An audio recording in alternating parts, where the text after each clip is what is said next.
नमस्कार दोस्तों, स्वागत है आप सबનું આપણી ચેનલ 4K ગુજરાતી ઉપર દેશ દુનિયા અને ગુજરાતને લગતા તમામ મોટા સમાચાર જોવા માટે ચેનલને સબસ્ક્રાઇબ, વિડીયોને લાઇક અને વિડીયોમાં કોમેન્ટ કરવાનું ના ભૂલશો। ત્યારે સૌથી પહેલાં આપણે વાત કરીશું મોટા સમાચાર કે સરકાર યોજશે વન સેતુ યાત્રા। જી હા મિત્રો, રાજ્યમાં સરકાર આદિવાસી ક્ષેત્રમાં વન સેતુ યાત્રા યોજશે અને 5 દિવસની યાત્રાનો 18મી જાન્યુઆરી સીએમ ભૂપેન્દ્ર પટેલ વલસાડના ભિલાડાથી પ્રારંભ કરાવશે। ત્યારે 13 જિલ્લામાં તે ફરશે અને રાજ્ય સરકારની સિદ્ધિઓ, રામ મંદિર, આદિજાતિ ક્ષેત્રમાં થયેલા કામો, આદિજાતિ સમુદાયના વિશિષ્ટ વ્યક્તિત્વ સન્માન જેવા કાર્યક્રમોને આવરી લેવાશે। મિત્રો, વાત કરવામાં આવે ઓપનિંગ કાર્યક્રમમાં આદિવાસી સમાજના અગ્રણીઓ તેમજ નેતાઓ હાજર રહેશે, જે ખૂબ જ મોટા સમાચાર આવી રહ્યા છે। ત્યારબાદ મિત્રો સીએમ ભૂપેન્દ્ર પટેલ આ નગરપાલિકાઓને આપી મોટી ભેટ, કેમ કે સીએમ ભૂપેન્દ્ર પટેલે રાજ્યની અમુક નગરપાલિકાઓના હિતમાં એક નિર્ણય લીધો છે, જેમાં સુરેન્દ્રનગર, દુધરેજ, પાટણ, વિરમગામ અને જસનર નગરપાલિકાને ખાનગી સોસાયટી જનભાગીદારી યોજના અંતર્ગત 10.77 કરોડ રૂપિયા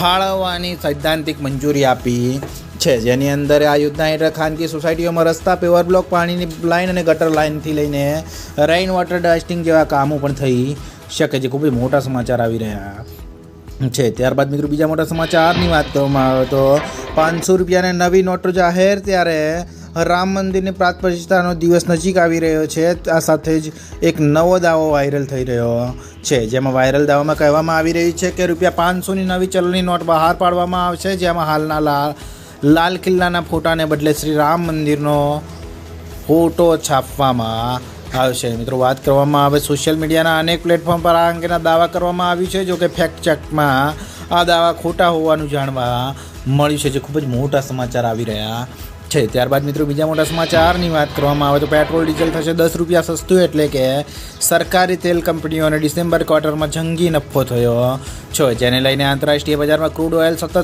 સસ્તું થવાના કારણે ઓક્ટોબર-ડિસેમ્બર ક્વાર્ટરમાં ઓઇલ કંપનીઓ અંદાજિત નફાનો આંકડો ₹75,000 કરોડને પાર થઈ શકે છે। જો કે હિન્દુસ્તાન ટાઈમ્સના અહેવાલ મુજબ જોઈએ તો તેલના ભાવમાં મોટો ઘટાડો, એટલે કે 10 રૂપિયા સુધીનો ઘટાડો થઈ શકે છે, જે ખૂબ જ મોટા સમાચાર આવી રહ્યા છે। ત્યારબાદ મિત્રો બીજા મોટા સમાચારની વાત કરવામાં આવે તો હવે ₹450માં મળશે ગેસ સિલિન્ડર, એટલે કે રાજ્યના લોકો માટે નવા વર્ષમાં મોટા સમાચાર આવી રહ્યા છે। આ મોટા સમાચારની વાત કરવામાં આવે તો ગુજરાતના લોકોને ₹450માં ગેસ સિલિન્ડર મળશે અને બીપીએલ રેશન કાર્ડ ધારકોને હવે ₹450માં ગેસ સિલિન્ડરનો લાભ મળશે। જો કે તેની જાહેરાત આગામી ફેબ્રુઆરી મહિનામાં રજૂ થનાર બજેટના કરવામાં આવશે, જે ખૂબ જ મોટા સમાચાર આવી રહ્યા છે। ત્યારબાદ મિત્રો બીજા મોટા સમાચારની વાત કરવામાં આવે તો નવું વર્ષ ખેડૂતોને ફાયદો કરાઈ શકે છે, કેમ કે મિત્રો વાત કરવામાં આવે નવું વર્ષ દેશના ખેડૂતો માટે ઘણી ભેટ લઈને આવશે અને મોદી સરકારે કૃષિ ક્ષેત્રને મજબૂત કરવા અને ખેડૂતોની આવક વધારવા માટે 2024માં પોતાની તિજોરી ખોલવાની સંપૂર્ણ યોજના બનાવી લીધી છે। આ અંતર્ગત ખેડૂતોને ₹6,000 બદલે વાર્ષિક ₹9,000 મળશે અને આ ઉપરાંત પાક વીમાનો વ્યાપ પણ વધારવામાં આવશે। ત્યારે મિત્રો સરકાર આગામી બજેટમાં આ અંગે જંગી ફાળવણી કરી શકે છે। આ મામલાનો લગતા 2 વરિષ્ઠ અધિકારીઓ કહ્યું છે કે સરકાર 2024-25ના બજેટમાં કૃષિ ક્ષેત્ર માટે લગભગ ₹2 લાખ કરોડ ફાળવવાની શકે છે। આ વર્તમાન નાણાકીય વર્ષમાં જાહેર કરાયેલા ₹1.44 કરોડ કરતાં ઘણા બધા વધારે છે, જે ખૂબ જ મોટા સમાચાર આવી રહ્યા છે। તો મિત્રો આ હતા 4K ગુજરાતીના 6 મોટા સમાચાર। બીજા સમાચાર જોવા માટે ચેનલને સબસ્ક્રાઇબ, વિડીયોને લાઇક અને કોમેન્ટ કરવાનું ના ભૂલશો।